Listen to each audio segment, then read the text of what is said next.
All right, in the previous series of videos, we found the two corresponding eigenvalues for the matrix and their eigenvectors that correspond to them. So the idea now is to take all the information that we've accumulated and build our general solution from it.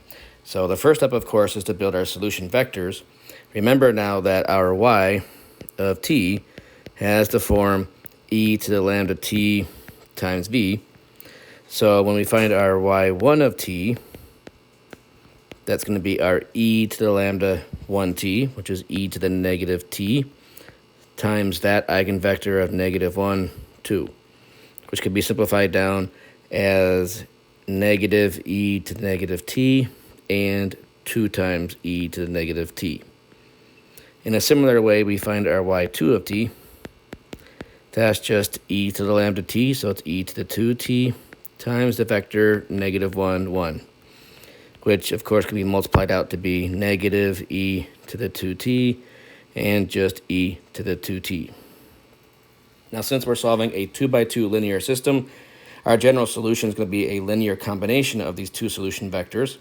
So therefore, our y of t, when it's all said and done, is going to have an arbitrary constant c1